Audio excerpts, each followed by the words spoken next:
नमस्कार, आप देख रहे हैं एबीसी न्यूज। मैं हूं अनुराग सक्सेना।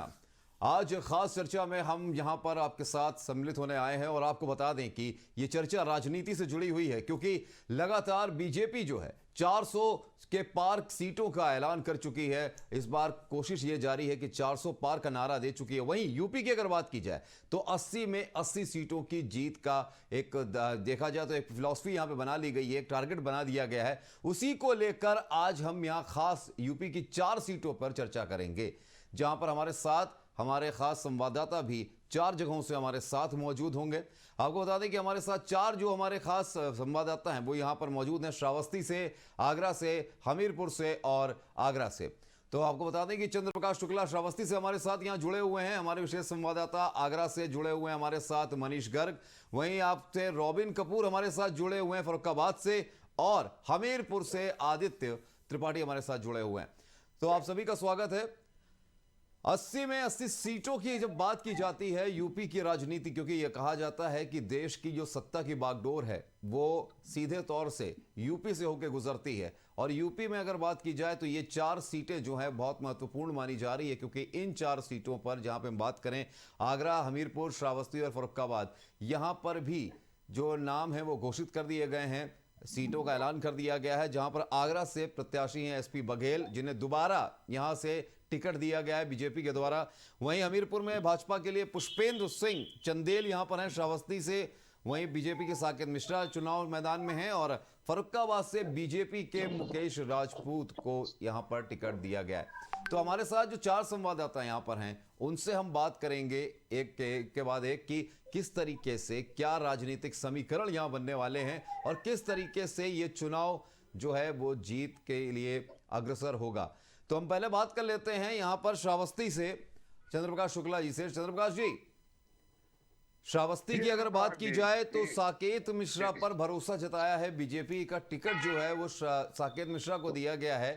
किस तरीके का समीकरण आप देख पा रहे हैं अगर बीजेपी को लेकर बात की जाए? अनुराग जी, मैं ये बताना चाहूंगा, श्रावस्ती और बलरामपुर मिलाकर के एक लोकसभा तैयार होता है, और श्रावस्ती मिश्रा प्रत्याशी बनाया गया है। साकेत मिश्रा जी जो प्रधानमंत्री जी के पूर्व सलाहकार हुआ करते थे, नृपेंद्र मिश्रा जी उनके लड़के हैं साकेत मिश्रा जी को अब की बार भारतीय जनता पार्टी का प्रत्याशी बनाया गया है। अगर बात की जाए यहाँ पे और अन्य दलों की, तो यहाँ की जो सियासत है, इससे पूर्व में बसपा से सांसद हुआ करते थे, उससे पूर्व में कांग्रेस से हुआ करते थे। यानी 10 साल तक यहाँ तक भाजपा का कोई भी प्रत्याशी लोकसभा में नहीं गया है। बात की जाए अगर साकेत मिश्रा की, तो साकेत मिश्रा एक पढ़े लिखे योग्य 2017 कोरोना काल से लगातार सेवा में जुटे हुए हैं, श्रावस्ती बलरामपुर के सेवा में जुटे हुए हैं। और बात की जाए राजनीति सफर की, तो सपा और बसपा ने भी अपने अपने प्रत्याशी क्षेत्रों में नहीं उतारे हैं। और रही बात साकेत मिश्रा की, तो साकेत मिश्रा लगातार श्रावस्ती और बलरामपुर के लिए लगातार कार्य करते आ रहे हैं। और बात की जाए यहाँ पे अत्याधिक मतदाता की, तो यहाँ पे पिछड़ी क्षेत्र में जो बर्मा मतदाता है अत्याधिक संख्या में है। निर्णायक मतदाता के रूप में यहाँ पे लोकसभा क्षेत्र में बर्मा बिरादरी के लोग हैं। इससे पूर्व में बसपा के दूर दराज के सांसद अंबेडकर नगर से लड़ने के लिए चुनाव आए थे राम सरोवर वर्मा, जिन्होंने बसपा से जीत दर्ज की थी। उसका नतीजा ये था कि जो बर्मा बाहुल क्षेत्र है, पिछड़ी जातियों का जो मत है वो सबसे अत्याधिक है, इस वजह से उनको यहाँ पे जीत मिली थी। बिल्कुल चंद्रप्रकाश, हम वापस आपके पास लौटेंगे, अब आगे और भी बात करेंगे, लेकिन इससे पहले हम आगरा से मनीष गर्ग से बात कर लेते हैं। मनीष गर्ग, आगरा में एसपी सिंह जो बघेल हैं उनको दोबारा से एक बार भरोसा जताया गया है, लोकसभा के इन चुनावों में उनको टिकट दिया गया है। क्या कुछ समीकरण बनते दिख रहे हैं कि क्या इतना विश्वास क्यों जताया गया? क्योंकि बहुत सारे लोग थे जो बीजेपी के ही पार्टी से जुड़े हुए लोग थे, जो इस बार आसरा लगा के बैठे थे कि शायद उनको टिकट मिल जाएगा, लेकिन फिर से भरोसा आला कमान ने जताया एसपी सिंह बघेल पे। बिल्कुल अनुराग, बता दूं, अगर आगरा की बात की जाए तो आगरा लोकसभा में एसपी सिंह बघेल को दोबारा से टिकट मिल गया है, दोबारा से एक बार मौका दिया है। वहीं मैं बात करूं तो गठबंधन ने भी अपना प्रत्याशी तय कर दिया है। सबसे पहले तो मैं दर्शकों को ये बताना चाहूंगा, राकेश बघेल को टिकट दिया गया है। तो कहीं ना कहीं हम लोग कह सकते हैं जिस तरीके से बघेलों का जो वोट है वो कहीं ना कहीं इस बार डिवाइड होता हुआ नजर आ सकता है, क्योंकि बघेलों का जो मत है वो हम लोग कह सकते हैं कि लगभग 3 लाख से ज्यादा वोटर्स हैं। तो कहीं ना कहीं माफ कीजिए 1,30,000 वोटर्स है, तो कहीं ना कहीं जो बघेलों का जो वोट है वो कहीं ना कहीं डिवाइड हो सकता है। लेकिन कहीं ना कहीं बैस समाज की बात करूं या फिर ब्राह्मण समाज की बात करूं, वो कहीं ना कहीं भाजपा को मिलता हुआ वोटर नजर आता है। क्योंकि अक्सर हम लोग देखते हैं कि अक्सर जो आगामी जो पहले भी कभी चुनाव हुए हैं, इतनी बार भी चुनाव हुआ है, कहीं ना कहीं जो हाईकास्ट का जो मत है वो कहीं ना कहीं भाजपा की तरफ मुड़ता हुआ नजर आता है। लेकिन एक बार कहीं ना कहीं जो एसपी ने जो अपना प्रत्याशी उतारा है वो कहीं ना कहीं एक तरीके से कह सकते हैं बड़ा सोच समझ कर उतारा, कहीं ना कहीं वोटों को डिवाइड करते हुए उतारा। क्योंकि जनता की जो कहीं ना कहीं वोट है वो किधर मुड़ता हुआ नजर आएगा ये अभी तक क्लियर नहीं हो पा रहा है बघेल समाज का, क्योंकि आखिर किसको वोट देंगे। लेकिन जिस तरीके से एसपी सिंह को चुनाव में एक बार फिर से उतारा है भाजपा ने भरोसा जताते हुए, तो कहीं ना कहीं हम लोग ये भी कह सकते हैं कि सत्ता का जो परिवर्तन है कहीं ना कहीं जिस तरीके से, क्योंकि एक तरफ मोदी लहर भी नजर आ रही है, एक तरफ राम मंदिर बनने के बाद कहीं ना कहीं जो वोटर्स हैं वो एक तरफ बीजेपी की तरफ मुड़ते हुए, ये आगे देखने वाली बात होगी कि जिस तरीके से सीटों पर बीजेपी ने अपने उम्मीदवार उतारे, उनके नाम घोषित कर दिए, उनको टिकट दे दिया, उसके बाद किस तरीके का समीकरण इन क्षेत्रों में बन रहा है। हमने अभी तक श्रावस्ती और आगरा में बात कर ली, अब हम आगे बढ़ते हैं अपने उन्हीं 4 संवाददाताओं के साथ। तो हमारे साथ इस चर्चा में अब हम बात करेंगे फर्रुखाबाद से। तो फर्रुखाबाद में मौजूद है हमारे रॉबिन कपूर। रॉबिन जी, अगर फर्रुखाबाद सीट की बात की जाए तो बीजेपी ने यहां पर एक बार फिर से भरोसा जताया है अपने मौजूदा सांसद मुकेश राजपूत पर। क्या कुछ लग रहा है कि क्यों इतना भरोसा किया जा रहा है और क्या इसका राजनीतिक समीकरण बनेगा अगर विपक्षी गठबंधन के मुकाबले देखा जाए तो? जी बिल्कुल, मैं बता दूं कि एक तरीके से जो मौजूदा सांसद मुकेश राजपूत है, इनको एक हैट्रिक का चांस दिया गया है। हैट्रिक चांस है ये, और हैट्रिक चांस के तहत इसलिए और मौका दिया गया है कि जो फर्रुखाबाद से सीट है, ये लोधी बहुल सीट है। यहाँ पे लोधी वोटर जो है एक तरीके से जो निर्णायक होता है उसमें जो है महत्वपूर्ण भूमिका रहती है लोधी वोटर की। इसको देखते हुए जो है मुकेश राजपूत को उतारा गया है, और जिस तरीके से उनके कार्य रहे हैं, उनकी छवि रही है यहाँ पे, राजनीतिक छवि है, उसको देखते हुए एक बार फिर हाला कमान ने जो उनके ऊपर भरोसा जाहिर किया है। और उम्मीद है कि उनको जिस तरीके से भाजपा का दावा है कि इस बार 400 का पार करेंगे, फर्रुखाबाद जो है एक बार फिर हैट्रिक सीट लेगी। लेकिन रोबिन, अगर बात की जाए इस सीट की तो इस बार कयास ये लगाए जा रहे थे कि यहां पर कुछ परिवर्तन देखने को मिलेगा, और इसी के चलते बीजेपी के कई लोग ऐसे थे, जो जिलाध्यक्ष से लेके कई लोग ऐसे थे जिन्होंने अपनी दावेदारी यहां फर्रुखाबाद सीट के लिए अपने नाम की दावेदारी की थी। लेकिन इस बार फिर से वो मौका नहीं दिया गया और तीसरी बार मुकेश राजपूत पर ही भरोसा जताया गया है। अगर हम बात कर लें मुकेश राजपूत की छवि की, फर्रुखाबाद में उनके किए गए कार्यों की, तो क्या लगता है कि क्या उनके अपोजिट जो दूसरे पार्टियां हैं उनके अगर उम्मीदवारों की बात कर लें तो कितने वहां उनकी पैठ बैठती है? जी बिल्कुल, मैं बताऊं जिससे कि तो उनका विरोधी उसमें देखा जाए तो जो इंडिया गठबंधन के तहत जो फर्रुखाबाद की सीट गई है वो जो है समाजवादी पार्टी के नवल किशोर शाह के पाले में गई है। उसको देखते हुए जो है जहाँ पे सलमान खुर्शीद की नाराजगी लगातार सामने आई है, उन्होंने एक पोस्ट भी सोशल मीडिया पे किया था जिसमें उन्होंने जाहिर की थी नाराजगी। उसको देखते हुए देखा जा रहा है कि ये सीट जो है गठबंधन के लिए कहीं ना कहीं कठिन है। उसका फायदा जो है भारतीय जनता पार्टी का जो प्रत्याशी है मुकेश राजपूत है उनको मिलता नजर आए। बिल्कुल, हमारे साथ आप जुड़े रहिएगा रॉबिन, हम बात करेंगे और भी चीज़ों में और भी मुद्दों पर। लेकिन हम बात कर लेते हैं अब हमीरपुर से। हमारे साथ हमारे आदित्य त्रिपाठी मौजूद हैं। आदित्य, अगर बीजेपी की बात की जाए 80 पर 80 सीटों के विजेता बनने की कोशिश है, इस बार टारगेट है।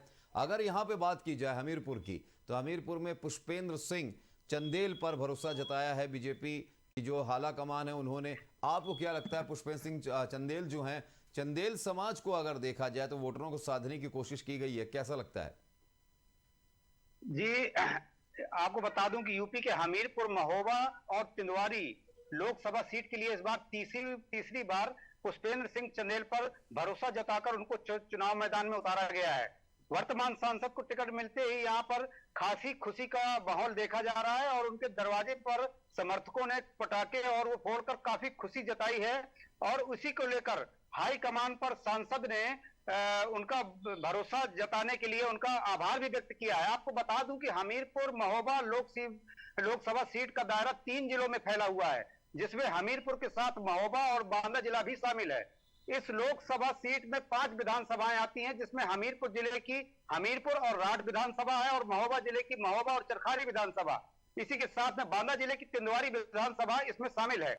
इस लोकसभा सीट में करीब 15 लाख मतदाता है जो प्रत्याशियों के भाग्य का फैसला करता है। आपको बता दूं कि पहली बार 2014 में सपा के विरोध में जब पुष्पेंद्र सिंह चंदेल उतरे थे तो लगभग 2 लाख वोटों से इनको हराया गया था, शिकस्त दी गई थी।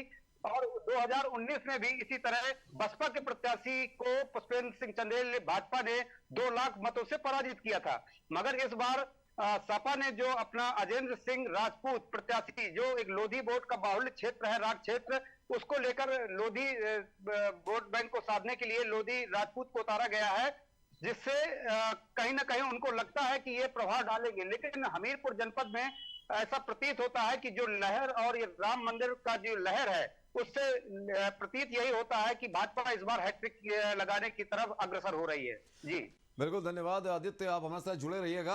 चंद्रप्रकाश शुक्ला, मैं अब आपसे बात करना चाहूंगा। आपने जिस तरीके से कहा कि वर्मा जो समाज है, वर्मा जो समाज वहां पर है, जिसकी वोटिंग ज्यादा है, श्रावस्ती में अगर बात की जाए, तो उनको साधने की पूरी कोशिश की गई है बीजेपी के द्वारा। इस बार जो आंकड़े, जो समीकरण लग रहे हैं, जातीय समीकरणों की अगर बात कर लें, तो कितनी पैठ पहले से ज्यादा कितनी पैठ आपको लग रही है कि बीजेपी को क्या नुकसान होता दिख रहा है इस बार, या इस बार भी मोदी लहर देखने को मिलेगी?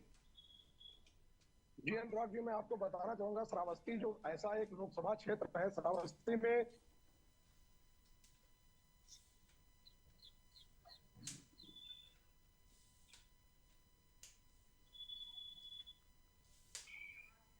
इस बार की अगर बात की जाए तो पिछली बार भाजपा और सपा के गठबंधन में आए हुए राम सुरमल शर्मा ने यहाँ पे 58 से मतों से भाजपा के प्रत्याशी दत्तन मिश्रा को पराजित किया था।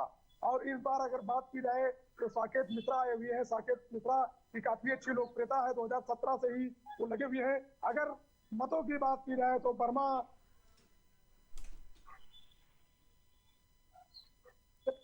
ब्राह्मण बाहुल क्षेत्र है, चूंकि श्रावस्ती अपना ये, और साकेत मिश्रा जी ब्राह्मणों में से आते हैं। एक उनका नाम है, शिरोमणि है सांसद मिश्रा, ये साकेत मिश्रा जी। और साकेत मिश्रा एक अपने आप में एक छवि है और ब्राह्मण उनको लाइक कर रहा है। और राम मंदिर का निर्माण हो जाने से ब्राह्मण अत्याधिक खुश है। और जो भी अन्य बिरादरी की बात कर लेते हैं, माइनॉरिटी की बात कर लेते हैं, जो मुस्लिम मतदाता है, मुस्लिम मतदाता जो पढ़ा लिखा मतदाता है, वो भी भाजपा की तरफ मत करने के लिए उत्साहित दिख रहा है। कहीं ना कहीं अगर अभी और अन्य पार्टियों ने अपने प्रत्याशियों की घोषणा नहीं की है, लेकिन अगर इस बात की जाए लोकसभा में तो साकेत मिश्रा भारतीय जनता पार्टी से फिलहाल के लिए भारी पड़ रहे हैं। जी चंद्रप्रकाश, हमारे साथ जुड़े रहिएगा। मनीष, अगर हम आपसे बात कर लेते हैं, आगरा की बात हम करते हैं दोबारा आपसे। आगरा में जिस तरीके से भरोसा जताया गया एसपी सिंह बघेल पे, अगर इनके कार्यकाल को देखा जाए तो, और विकास कार्यों की अगर बात की जाए तो विकास कार्यों से जनता कितना इत्तेफाक रखती है, और क्या, क्योंकि आला कमान जो है, आला कमान ने तो भरोसा जताया है, लेकिन बात अगर हम जनता की करें तो आम जनमानस के बीच में किस तरह की छवि है और किस तरह का जातीय समीकरण वहां पर बनते दिख रहा है? बिल्कुल अनुराग, मैं बता दूं, अगर केंद्रीय मंत्री और सांसद प्रत्याशी एसपी सिंह बघेल की बात की है तो कहीं ना कहीं जनता का अगर हम लोग बात करें, जो ग्राउंड की बात करें, तो लगभग 80 से 85% जनता कहीं ना कहीं विरोध करती हुई नजर नहीं आती है, समर्थन करता हुआ नजर आती है। तो वही 15% के आसपास जनता कहीं विरोध करती हुई नजर आती है, तो उससे कोई खासा फर्क पड़ने वाली बात नहीं है। क्योंकि मैं अन्य समुदायों की बात करूं, चाहे मैं वैश्य समाज की बात करूं या ब्राह्मण की बात करूं या अन्य किसी वर्ग की बात करूं, कहीं ना कहीं हम लोग कह सकते हैं क्योंकि मुस्लिम जो वोट है वो एक तरफ हम लोग कह सकते हैं कि कहीं ना कहीं गठबंधन को मिल सकता है। लेकिन अन्य कास्ट की बात करूं, हाई कास्ट में, जितनी भी कास्ट में, चाहे मैं अड्डवालों की बात करूं, तो एक अच्छा खासा मत उनका है, 3,80,000 आगरा में मत है। क्योंकि टोटल अगर हम लोग मत की बात करें, 5 विधानसभाएं, जलेसर, आगरा उत्तर विधानसभा और दक्षिण विधानसभा और आगरा एतमाद कोतवाली, टोटल 5 विधानसभाएं, तो कहीं ना कहीं हम लोग कह सकते हैं ये अच्छा मत है। कहीं ना कहीं एक अच्छा विकास कार्य कहीं ना कहीं आगरा में है। तो कहीं जो एसपी सिंह बघेल एक बार कहीं ना कहीं फिर से जनता अपना मत देकर जिताने के पूरे आसार नजर आ रहे हैं। कहीं ना कहीं जो आंकड़े हैं वो कहीं ना कहीं फिर बिल्कुल हमारे साथ जुड़े रहिएगा। फरुखाबाद से रॉबिन हम आपसे बात कर लेते हैं। रॉबिन, जिस तरीके से मुकेश राजपूत की बात लगातार की जा रही है, और पिछले चुनावों की अगर हम बात कर लें तो सपा बसपा का जब गठबंधन हुआ था तो सपा बसपा गठबंधन में इन्होंने जो सपा बसपा के प्रत्याशी थे मनोज अग्रवाल, उनको 2,16,000 वोटों से शिकस्त दी थी। इस बार का जो जातीय समीकरण आप देख पा रहे हैं, जातीय समीकरण क्या बनता दिख रहा है? क्या इस बार जिस तरह से राम मंदिर का मुद्दा उठा, राम मंदिर बन गया है, राम मंदिर बनने के बाद जिस तरीके से कहीं ना कहीं मुस्लिम समुदायों की अगर हम बात कर ली जाए, मुस्लिम समुदाय की बात की जाए, तो वो कहीं ना कहीं थोड़ा सा अटपटा सा और बेमन लग रहा है अगर बीजेपी की अगर बात की जाए तो। क्या जाति समीकरण फर्रुखाबाद में इस बार सही लग रहे हैं आपको, या अगर इस बार कुछ फेरबदल होने की आशंका है, क्योंकि जिस तरीके से राहुल गांधी लगातार कोशिश में है अपनी भारत जोड़ो न्याय यात्रा को लेकर? जी बिल्कुल, मैं बता दूं, देखिए जातीय समीकरणों के आधार पे देखा जाए तो एक तरफ अगर कहीं मुस्लिम वोट बैंक जो है वो नाराज होता है तो उसकी जगह पे जो है पिछड़ा वर्ग का वोट जो है और अन्य वोट जो है वो भाजपा जो है पूरी तरीके से साधने की कोशिश में लगी है। आज जिस तरीके से आपने देखा मंत्रिमंडल का विस्तार करके ये जो है भाजपा सरकार ने ओम प्रकाश राजभर को जो है मंत्री बनाया है, उससे कोई तरीके से है कांग्रेस इसके लिए जो तिली का पत्ता साबित होएगा। और आगे देखा जाए तो पार्टी के लिए और वोट बैंक पे भी जो इसका बहुत बड़ा असर पड़ेगा पूरे, चाहे वो क्षेत्रीय वोट बैंक हो चाहे फिर वो प्रदेश के वोट बैंक को। पूरी तरीके से जो है पिछड़ा वोट का जो देखा जाए तो पिछड़ा वोट बैंक को पूरी तरीके से साथ लिया गया। और रही बात विकास कार्यों की, तो विकास कार्यों पे जो है जहाँ सड़क जोड़ों पे एक्सप्रेस वे का चाहे विरोध हो चाहे उसको हो, उसको लेके हालांकि बहुत बड़ा विरोध रहा फर्रुखाबाद में। जिस तरीके से गंगा एक्सप्रेस वे खोया, कानपुर गाजियाबाद ग्रीन कॉरिडोर को खोया है। इसके बाद जो है 2 एक्सप्रेस वे खोने के बाद लोगों का जो नाराजगी थी उसको जो साधने के लिए जो है उसको अभी मौजूदा बजट में जो है तो फर्रुखाबाद को जो लिंक एक्सप्रेस वे दिलवा कर जो है नाराजगी को जो है लोगों का कम करने का जो है प्रयास किया गया है। बिल्कुल, हमीरपुर में हम बात कर लेते हैं आदित्य। जिस तरीके से पुष्पेंद्र सिंह चंदेल की बात की जा रही है और आपने बताया कि 3 जिलों में लगभग ये जो समीकरण है वो फैला हुआ है, और इलेक्शंस को अगर नज़दीक से देखा जाए और इस बार जो पुष्पेंद्र सिंह चंदेल की बात अगर की जाए तो लगातार पुष्पेंद्र सिंह चंदेल पर ये आरोप लगते रहे हैं कि वो जो आम जनमानस है उनका फ़ोन नहीं उठाते हैं, उन तक पहुंच कर पाना मुश्किल है। वो राजनीतिक जो कार्यक्रम होते हैं उसमें तो दिखाई पड़ते हैं, सरकारी कार्यक्रमों में दिखाई पड़ते हैं, लेकिन जहां आम जनमानस की बात आती है, मतदाताओं की बात आती है, तो थोड़ा सा उदासीन उनका एक व्यक्तित्व दिखाई पड़ता है। ऐसे में क्या इस बार जो जनता है वो मोदी फैक्टर को देखते हुए क्या इनके चेहरे पर मुहर लगाएगी? जी, आपको बता दूं कि निश्चित तौर पर मोदी फैक्टर पर ही यहाँ का विगत वर्ष भी मोदी को देखते हुए यहाँ पर मतदाता ने अपना वोट दिया था भाजपा को। और इस बार भी ये कयास लगाया जा रहा था कि इस बार निश्चित तौर पर किसी न किसी दूसरे प्रत्याशी को उतारा जाएगा, लेकिन भाजपा ने जिस तरह से उन पर विकास कार्यों के बदौलत जो उनको तिबारा जो दिया गया है उनको टिकट, उससे तमाम जो प्रत्याशी थे लाइन पर खड़े हुए थे उनको निश्चित रूप से एक बहुत बड़ी शिकस्त मिली है और वो दरकिनार कर दिए गए हैं। हालांकि आपको बता दूं कि निश्चित तौर पर बिल्कुल सही बात यही है कि जनता के बीच में न रहने से ये काफी कुछ सांसद का जो प्रतिनिधित्व है जनता के बीच में उससे नाराजगी तो है, लेकिन इसके बावजूद भी यहाँ पर पूरी तरह से मोदी फैक्टर काम करेगा। और इसी को लेकर शायद आरजेंद्र सिंह राजपूत को सापा ने जो उतारा है, हालांकि उस प्रत्याशी को यहाँ के लोग जानते भी नहीं है। हमने एक डिबेट के दौरान एक चर्चा की थी, लोगों से जानने का प्रयास किया था, तो लोगों का यही मत आया था कि हम उनको जानते भी नहीं है। लेकिन कहीं ना कहीं लोधी बाहुल जो क्षेत्र है, राढ़ क्षेत्र है, काफी ज्यादा मात्रा में लोधी बैंक वोट बैंक है, जिसको लेकर इन्होंने उसको उतार तो दिया है मैदान में। लेकिन यहाँ पर हमीरपुर जनपद की अगर हम बात करें और महोबा जनपद पर, तो यहाँ पर मोदी फैक्टर एक बार फिर से काम करते हुए दिखाई दे रहा है और इसी के तहत पूरा इनको तिवारा इनको रिपीट किया गया है।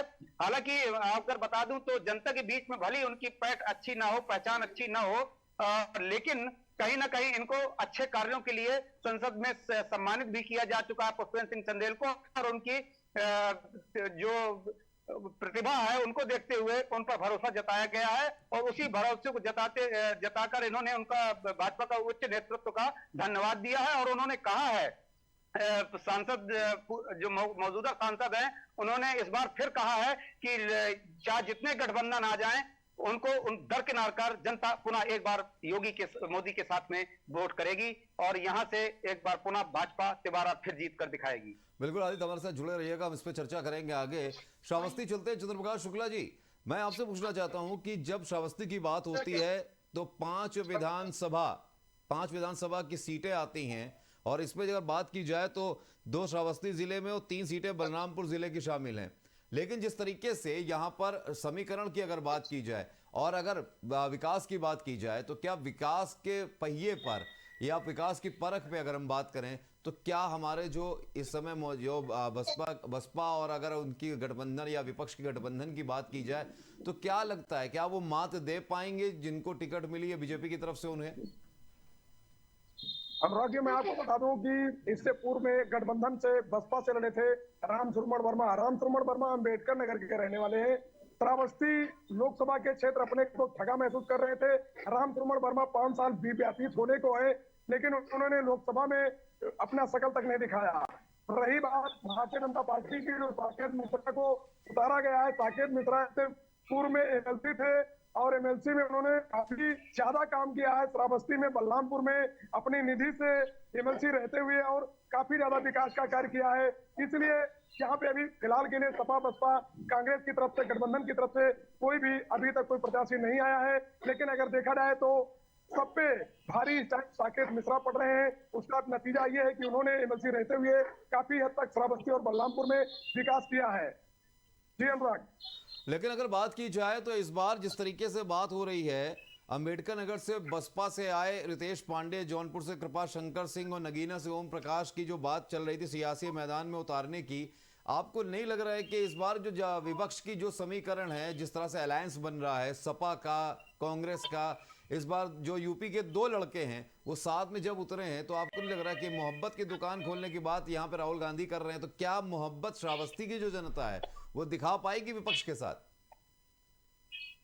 अनुराग जी, मैं आपको बताना चाहूंगा, अभी तो विपक्ष ने किसी भी तो उतारा नहीं है, सभी का नाम चल रहा है। लेकिन यहाँ पे अगर देखा जाए तो मोदी सरकार की गारंटी योजना धरातल पे काफी काम किया है। श्रावस्ती में, बलरामपुर में राप्ती नदी के तट पे कई सारे पुलों का निर्माण किया है, सड़कों के जाल बिछाया है और बहुत सारी योजनाएं मोदी सरकार गारंटी की योजनाएं धरातल पे उतारी है। फिलहाल के लिए देखने वाली बात यह होगी कि विपक्ष से किसको उतारा जा रहा है। बाकी फिलहाल के लिए बीजेपी ने जितने काम किए अपने काम के दम पे डंके की चोट पे कह रही है कि यहाँ से एक बार फिलहाल के लिए 10 साल से बसपा और कांग्रेस का राज रहा है श्रावस्ती लोकसभा पे। यहाँ से ये श्रावस्ती बलरामपुर की लोअर लोकसभा है, जो यहाँ से अटल बिहारी वाजपेयी जी पहली बार जीत के गए थे और संसद में वो चुने गए थे और उनको यहीं से जीतने के बाद उनको प्रधानमंत्री बनाया गया था। नानाजी देशमुख की धरती है, जहां से नानाजी देशमुख जीत के गए थे और उनको भी प्रधानमंत्री बनाने का काम किया गया था। लेकिन 10 साल से यहाँ पे भारतीय जनता पार्टी जो है काफी दूर रही है। 10 साल से भारतीय जनता पार्टी का जो भी कैंडिडेट, इससे पूर्व में दत्तन मिश्रा को टिकट मिला था, दत्तन मिश्रा महज 58 से मतों से बसपा के कैंडिडेट राम सुरमण वर्मा ने उनको क्रॉस किया था। अब की बार काफी नए कैंडिडेट को मौका दिया गया है, साकेत मिश्रा को मौका दिया गया है। साकेत मिश्रा ने विधान परिषद सदस्य रहते हुए श्रावस्ती बलरामपुर में काफी काम किया है। इससे ये जताया जा सकता है कि आने वाले समय में कहीं न कहीं इनके कार्यों का फायदा इनको जरूर मिलेगा। जी अनुराग। बिल्कुल, बात करेंगे मनीष आपसे। आगरा वापस चलते हैं, मोहब्बत की जो दुकान की बात करते हैं। राहुल गांधी उन्होंने कहा था कि मोहब्बत की दुकान और मोहब्बत का शहर है आगरा में। जिस तरह से अखिलेश यादव ने उनके साथ सीट का क्लियर होने के बाद, या सीटों का जो बंटवारा था उसको क्लियर होने के बाद वहां पर शामिल हुए थे उनकी भारत जोड़ो न्याय यात्रा में। उसके बाद क्या समीकरण आपको लग रहा है, क्योंकि जब बघेल वर्सेस बघेल की बात वहां पे की जा रही है और जब आगरा की बात की जाती है, तो आगरा में 22 ऐसे गांव भी हैं जो ठाकुर बाहुल्य हैं, जिनका आशीर्वाद अगर मिलता है उन ठाकुरों का, तो कहीं ना कहीं ये जो जातीय समीकरण है वो विजेता बना देता है किसी भी प्रत्याशी को। तो क्या लग रहा है, बघेल वर्सेस बघेल की इस लड़ाई में नुकसान किसको होगा और फायदा किसको? बिल्कुल अनुराग, बता दूं, अगर बघेल वर्सेस बघेल की बात की जाए तो कहीं ना कहीं एसपी बघेल एक बार फिर से सांसद बनने की पूरी संभावना है। क्योंकि हम लोग कह सकते हैं जो जातिगत आंकड़े भी एक तरफ कहीं ना कहीं हम लोग जो बीजेपी की तरफ उठते हुए नजर आ रहे हैं, क्योंकि हाईकास्ट का जो वोट है वो कहीं ना कहीं पूरा भाजपा की तरफ उठता हुआ नजर आ रहा है। वहीं मैं मुस्लिम मतदाताओं की बात करूं तो 2,70,000, उसके बाद 1,30,000 जो बघेल हैं वो कहीं ना कहीं 2 जगह डिवाइड होने की संभावना है, क्योंकि बघेल वर्सेस बघेल है, हम लोग मान के चलते हैं इसीलिए। और उसके बाद ऐसी वोट की बात की जाए तो 2,80,000 है, तो कहीं ना कहीं 2 ऐसी वोट है वो भी कहीं ना कहीं भाजपा की तरफ उठता हुआ नजर आ रहा है। क्योंकि जो आज की डेट में जो एजुकेटेड लोग हैं वो कहीं ना कहीं बीजेपी की तरफ उठते हुए नजर आ रहे हैं। तो कहीं ना कहीं जिस प्रकार का बघेल वर्सेस बघेल जो हम लोग रखा है आपने, तो कहीं ना कहीं एक तरफ फिर एक बार फिर से कहीं ना कहीं एसपी सिंह बघेल जीत हासिल करके कहीं ना कहीं संसद पहुंच गए। और वहीं अगर ठाकुर वोटों की बात की जाए, मतदाताओं की बात की जाए, तो कहीं ना कहीं वो भी भाजपा की तरफ होते हुए नजर आ रहे हैं, क्योंकि कहीं ना कहीं हाई कास्ट जनरल कास्ट का जो वोट है वो कहीं ना कहीं एक तरफ फिर एक बार फिर से कहीं ना कहीं भाजपा की तरफ मुड़ता हुआ नजर आ रहा है। बिल्कुल ये लो। मुकेश, बिल्कुल बात सही कही आपने। भाजपा की तरफ से फिर से ये बघेल वर्सेस बघेल की लड़ाई में भाजपा फिर से दिख रही है। रॉबिन, अगर बात कर लीजिए फर्रुखाबाद की, तो अगर फर्रुखाबाद का इतिहास देखा जाए, अगर फर्रुखाबाद की लोकसभा सीट का इतिहास देखा जाए, तो सबसे ज्यादा अगर किसी दल ने वहां पर अपनी जगह बनाई है तो वो है रही है कांग्रेस। कांग्रेस के बाद अगर आती है तो फिर बीजेपी। लेकिन लगातार पिछले 2 चुनावों की अगर बात की जाए तो 2014 हो या 2019, मुकेश राजपूत का नाम हाशिए पे नहीं, बिल्कुल देखा जाए तो ऊपर रहा है, लेकिन हाशिए पे जो चली गई है वो है कांग्रेस। इस बार कांग्रेस की क्या उम्मीद की जाए? जो कांग्रेस गठबंधन जो चल रहा है सपा के साथ, क्या यूपी में वो चीज दिख पाएगी? क्योंकि जिस तरह से आपने कहा ना, मंत्रिमंडल का विस्तार हुआ है और जो पिछड़े समाज का जो वोट है उसको भी साधने की कोशिश की गई है, तो इस बार क्या वहां पर दाल गल पाएगी इंडी गठबंधन की अगर बात की जाए तो? जी बिल्कुल, मैं बता दूं कि बहुत अच्छा आपने सवाल किया है इसमें कि अगर इंडिया गठबंधन जिस तरीके से ऊपर के चेहरों पे हुआ है, अखिलेश और राहुल ने मिलकर जो किया है, अगर इस गठबंधन को जमीनी स्तर पे उतारा गया तो गठबंधन जो मजबूत हो सकता है। जो मौजूदा स्थितियां हैं कि गठबंधन होने के बावजूद भी जो है कांग्रेस के जो कार्यकर्ता हैं, सपा के जहाँ पे कार्यकर्ता है जो एक साथ होकर अगर प्रत्याशियों के सहयोग में अगर काम करते हैं, अपने गठबंधन के तहत काम करते हैं, तो बिल्कुल ये मजबूत होगी। लेकिन अभी जो परिस्थितियां हैं वो अच्छी नहीं है। जहाँ हम देख रहे हैं फर्रुखाबाद को, तो फर्रुखाबाद में कांग्रेस का भी कोई भी नेता जो है किसी भी जो है गठबंधन प्रत्याशी के साथ में जो है कहीं प्रचार करता नहीं दिख रहा है। वही दूसरी तरफ जैसे कि सलमान खुर्शीद के जो ट्वीट के बाद से जो आशंकाओं का बाजार जो गर्म हुआ था वो बहुत गर्म है, उसका जो है कहीं ना कहीं नुकसान जो है गठबंधन प्रत्याशी को होता बिल्कुल दिख रहा है अभी तो। बिल्कुल, जानकारी देने के लिए फर्रुखाबाद से आपका बहुत बहुत शुक्रिया रॉबिन। लेकिन एक चीज़ हम आपसे पूछना चाहेंगे, अगर बात की जाए तो सीटों की, अगर जातीय समीकरण की बात फर्रुखाबाद की करें तो पिछड़ा बाहुल्य सीट मानी जाती है और सबसे ज़्यादा यहाँ पर शाक्य, यादव और लोधी राजपूत मतदाता हैं। तो जिस तरीके से ये समीकरण जातीय समीकरण है, तो जातीय समीकरण आपको क्या लगता है कि विपक्ष यहाँ पर टिक पाएगा अगर मोदी मैजिक की बात करें और जो यहाँ पर बीजेपी के प्रत्याशी हैं उनको लेकर बात की जाए तो? देखिए, टिकना दूर की बात है, लेकिन पहली बात ये जरूर कहा जा सकता है, अगर जातीय समीकरण के आधार पर देखा जाए तो इस बार विपक्ष जो है कांटे की टक्कर जरूर इस सीट पे जो है देने के लिए अपने आप को तैयार समझ रहा है यहाँ पे। क्योंकि जिस हिसाब से यादव वोट बैंक है, मुस्लिम वोट बैंक है, उसको जो है साथ लेके जो है समाजवादी पार्टी कांग्रेस जो है अपना दावा ठोकती है, और उसके आधार पे जो है यहाँ पे जो है अपनी दावेदारी मजबूत बता रहे हैं। वही समय भाजपा के जो प्रत्याशी है वो पिछड़ा वोट हो, चाहे भाजपा का वोट हो, वो राम मंदिर का वोट हो, चाहे वो सीएए के नाम से अपने आप को मजबूत माने, वो अपनी दावेदारी मजबूत बताते। बिल्कुल रॉबिन, जानकारी के लिए शुक्रिया। और आपको आदित्य, एक चलते चलते एक सवाल आपसे पूछ लेते हैं कि जिस तरीके से आपने कहा कि यहाँ पर लड़ाई जो है वो विकास की है और विकास को देखते हुए ही भले ही जो यहाँ पर प्रत्याशी हैं तीसरी बार यहाँ पर मौजूद हैं बीजेपी की तरफ से, भले ही वो उतरे ना हो मैदान में या फिर पब्लिक की पहुंच तक ना हो, लेकिन विकास कार्यों की अगर बात आपने की कि उनको विकास कार्यों के लिए सराहा जाता है, विकास कार्यों की वजह से उनको टिकट मिला है। लेकिन अगर गठबंधन की बात की जाए, विपक्षी गठबंधन इंडिया गठबंधन की बात की जाए, कांग्रेस जो है इस सीट पे हमीरपुर की बात की जाए तो 6 बार विजेता रह चुकी है, 6 बार उनके हक में ये सीट रही है। लेकिन इस बार का माहौल क्या आपको लगता है कि क्या मोदी मैजिक को इस बार भी यूपी के जो 2 लड़के हैं यानी कि राहुल गांधी और अखिलेश यादव मिलकर उस मोदी मैजिक को तोड़ पाएंगे या फिर से विकास कार्यों की यहां पर जीत होगी? जी देखिए, ये जो मोदी मैजिक है इसका असर पूरी तरह से हमीरपुर और महोबा में दिखाई दे रहा है और दिखाई देगा। ये दोनों गठबंधन की यहाँ पर जो जोड़ी है वो यहाँ पर कोई असर डालने वाली जल्दी है नहीं। शायद इसीलिए भाजपा ने पुनः संसद को जो सांसद मौजूदा सांसद पुष्पेंद्र सिंह चंदेल पर जो भरोसा जताया है, जबकि कहीं ना कहीं जनता के बीच में न रहने से नाराजगी जरूर है, लेकिन लास्ट अंतिम समय पर वोटर केवल विकास कार्य और मोदी मैजिक को देखकर ही आकर वोट करेगा, जैसा अभी जो देखने को मिलता है। ये तो भविष्य के गर्त में है कि आने वाला समय क्या कहां करवट लेता है, मगर आज के अगर दौर की समय की बात करें तो निश्चित रूप से यहाँ पर मोदी मैजिक दिखाई दे रहा है, और शायद इसी के लिए इन पर भरोसा जताते हुए तिबारा इनको दिया गया है और यहाँ से हैट्रिक लगाने की संभावनाएं भी जताई जा रही है। अनुराग जी, बिल्कुल आदित्य, आपका हमीरपुर से हमसे जुड़ने के लिए बहुत बहुत शुक्रिया, जानकारी के लिए शुक्रिया। चंद्रप्रकाश शुक्ल आपका, श्रावस्ती से, आगरा से मोहित आपका, फरुखाबाद से रॉबिन आपका, बहुत बहुत शुक्रिया हमसे जुड़ने के लिए और इतनी अच्छी जानकारी साझा करने के लिए। तो आपको बता दें दर्शकों कि जिस तरीके से हमने बात करी लोकसभा के चुनावों को लेकर, 4 सीटों की हमने बात करी, उनके समीकरणों को समझने की कोशिश की, हमारे संवाददाताओं के ने जिस तरीके से जानकारियां साझा करी, जातीय समीकरण को साधने की दोनों तरफ से कोशिश की गई है, लेकिन बीजेपी आला कमान ने अपने पुराने दावेदारों पर भरोसा जताया है। वहीं कई सीटों पर जो विपक्षी गठबंधन है वो अभी भी असमंजस की स्थिति में है कि किस तरीके से वहां पर कौन सा ऐसा समीकरण साधने के लिए उम्मीदवार उतारा जाए जो बीजेपी को शिकस्त दे पाए।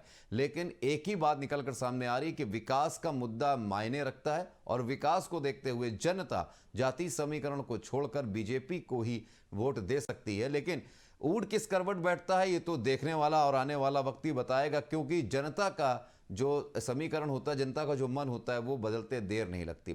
तो फिलहाल आज की इस चर्चा में इतना ही। बाकी खबरों के लिए, बाकी न्यूज अपडेट के लिए आप देखते रहिए एबीसी न्यूज। मुझे दीजिए इजाजत, नमस्कार।